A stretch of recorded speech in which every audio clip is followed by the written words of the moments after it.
Hey, have you signed up for Bai.jp yet? No, what's that? Bai.jp lets you buy unique stuff from Japanese stores and websites. Tell me more. We were purchased on Bai. It's true, I had a great find on Yahoo Auctions Japan and it was these Godzilla toy puppets. I was able to bid on the auction through Bai.jp. Afterwards, they handled buying the item from the seller and stored it for me 30 days free in their Bai warehouse. After I got some more goodies, Bai packed it all up and shipped it to me here in the States. Use the link in my description to start a Bai account, and you'll instantly get a coupon for 2,000 yen to shop around with. Today's video literally would not be possible without Bai.jp, so you could support them and the channel by signing up using the link in the description. And enjoy the video.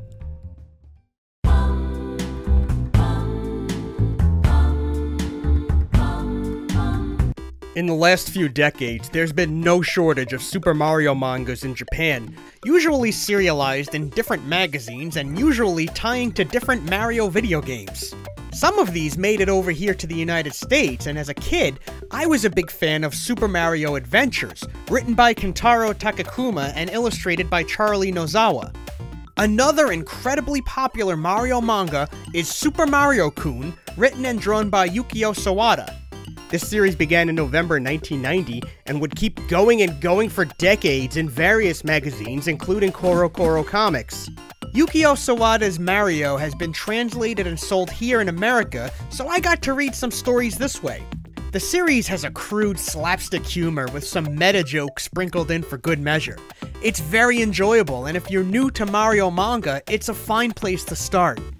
It's certainly popular. In fact, I'd say it's Yukio Sawada's biggest artistic contribution, which is why it's easy for everyone to forget that Yukio Sawada also did a Godzilla manga!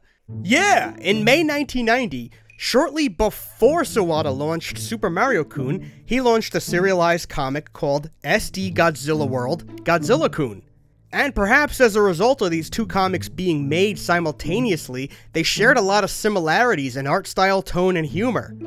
For example, they both loved puns, including wordplay in the Japanese language. SD Godzilla World had two lives. First, it ran in Monthly Hero magazine from May 1990 until January 1991. When that magazine ended, the manga received a soft reboot in TV magazine from February 1991 until November of 1991. To my knowledge, these stories have never been reprinted or collected into paperbacks, and it's been incredibly difficult finding images of them online, which is why I've been trying to track down old magazines and scan them myself. Before we dive in, I do need to express some gratitude for sources that made this video possible. This includes a fan publication by Pancake Temple. It's just about the only source of info on this manga I could find anywhere, and it helped me kick off my hunt for hard copies. And I've been able to get every comic that was published in TV magazine. And I need to thank Kamen Sunder for some translation work for this video. And a big research shout out goes to Nick Driscoll at Toho Kingdom, who actually translated the comics for me and contributed scans of a few stories from Monthly Hero magazine. As part of our collaboration on this, Nick has written an article on this manga that I'll link below if you want more details, such as complete plot summaries of the stories.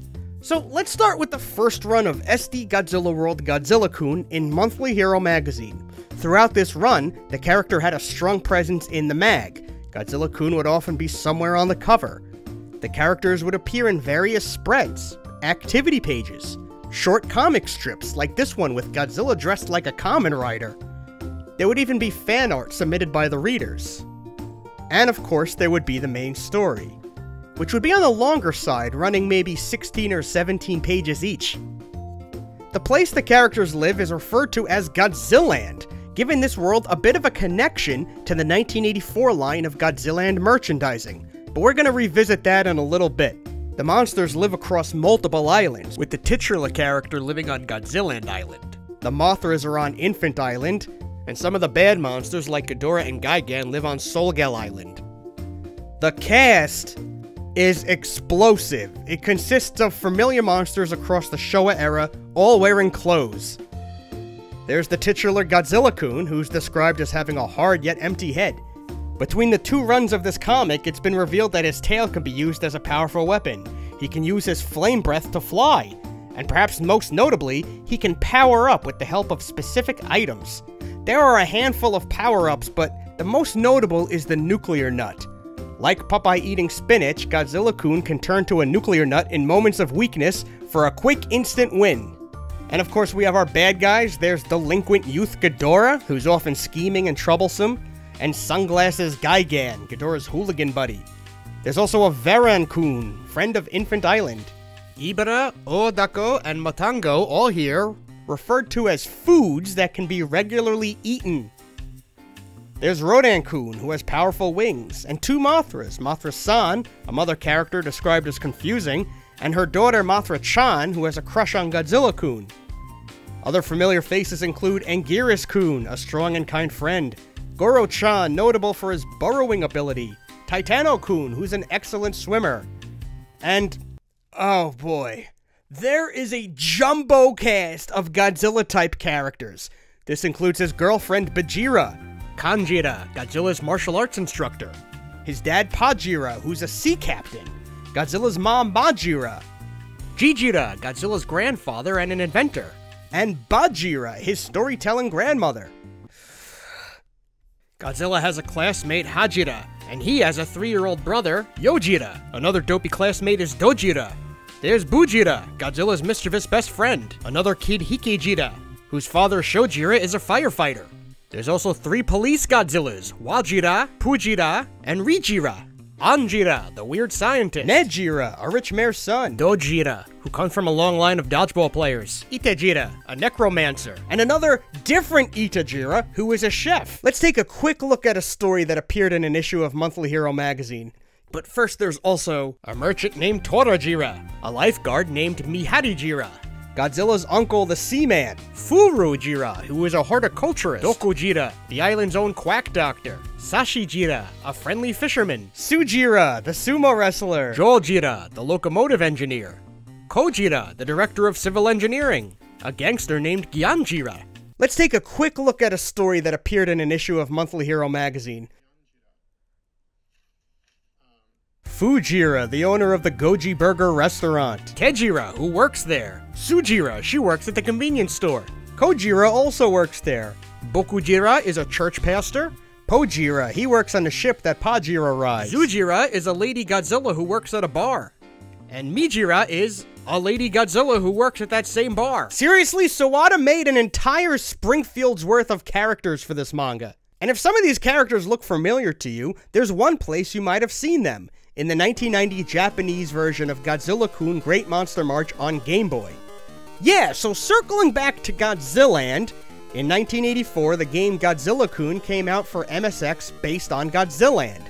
Then in 1990, this game was remade for Game Boy and called Great Monster March, but instead of the Godzillaland branding, this version is based directly on the manga we're talking about today.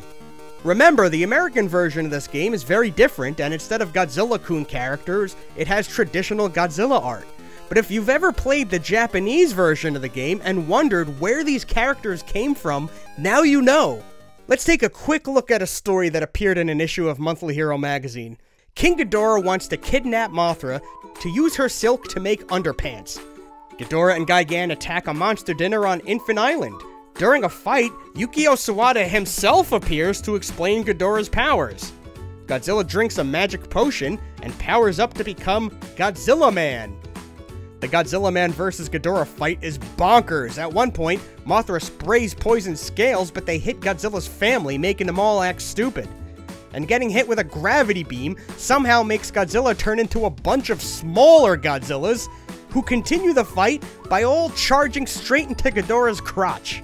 Yeah, so after appearing in 9 issues of Monthly Hero magazine, that magazine ended and SD Godzilla World jumped over to TV magazine. And some changes were made.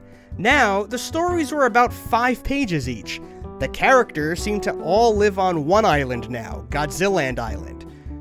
And while characters still live in houses, things seem less modernized now. There's no more schools and bars and all that stuff. And while the Showa monsters are all still here, all of the Godzilla derivative characters are gone, including Godzilla's family. I have no idea why these characters didn't carry over to the new magazine. Maybe Ken Penders trademarked them all. There are other minor differences, like the first run all 3 of Ghidorah's heads spoke, but now it seems only the middle one does. But the tone and the humor is pretty consistent, things just seem more streamlined now. Once again, Godzilla-kun has a presence that extends throughout the entire magazine. There's a little Godzilla-kun hiding somewhere on the cover of every issue he's in. It's kind of fun to find him. TV Magazine regularly featured an activity section with art of mixed Toku properties. Occasionally, Godzilla-kun participated. This means there's official art of Godzilla-kun hanging out with Ultras, Gundams, Riders, even Mario. And while this isn't Yukio Sawada's art, it's still special to see this Godzilla and Mario together given their strong connection. It's not just in games, Godzilla-kun could be seen popping up in the announcements, in special stamp giveaways, and occasionally in the table of contents where he can again sometimes be seen interacting with other properties. And this is weird, sometimes the Godzilla derivatives from Monthly Hero Magazine appear here too, but they're not in the comics. Just for a sampling of some of the types of stories that occurred in TV Magazine. The island gets hit with a bad storm that washes away much of the monster's food supply. King Ghidorah is then frozen in ice courtesy of giant squid monster. No, not Gizora, this is Gizura. Not sure how to sound that one out. Godzilla tries to attack the squid with fire breath, but to no avail, because he's too hungry to use his fire breath effectively. The squid freezes Godzilla and tosses him in the water, where he happens on a nuclear nut. This allows him to power up into Fire Godzilla and roast the squid alive. The comic ends with the monsters eating the squid, who seems to still be conscious? That's the kind of strip we're dealing with. Also, Fire Godzilla-kun years before burning Godzilla in the movies. How about that? In another story, Godzilla and his pals hunt for bugs in a forest. Megalon appears and attacks the monsters for wrecking the forest, only for Megalon himself to wind up smashing up the forest. The butterflies of the forest descend on Megalon and hold him for Godzilla to attack with an atomic headbutt to the crotch. Megalon is knocked out, and Godzilla thanks the butterflies, before trying to catch them again. There are a variety of stories. We have the Tropy Beach episode, a snowball fight episode, all sorts of crazy stuff. And in my summaries, I'm skipping over a lot of Looney Tunes-esque antics, a lot of ties to Japanese culture and traditions, and a lot of wordplay with the Japanese language. Wordplay thrives in this manga, as many situations arise from simple miscommunications. Again, this type of humor is what really bonds Godzilla-kun to Mario-kun. They're very similar in this regard. Sometimes it even appears that the same gags are used in both comics. And then the manga ended in November of 1991. And as far as I know, that really was it for this version of Godzilla-kun. I have to imagine that with the success of Mario-kun, Sawada decided to give that manga his total focus. But who knows for sure? And while Godzillaland proper got to continue through the 1990s, Yukio Sawada's little Godzilla in a jacket has become so obscure that it's actually endangered of becoming lost media. I hope this video helps to fix that. I really love this version of Godzilla, and in another reality, maybe he was Sawada's breakout star instead of Mario. It would be quite something if this were the manga that were to continue for decades and decades. But if you think Godzilla-kun is a crazy manga, believe me, there's even crazier stuff and more obscure stuff out there that I've yet to cover. Please support this video if you want to see me cover those other comics sometime soon. Thanks for watching, please like, subscribe, and share, it goes a long way. Until next time.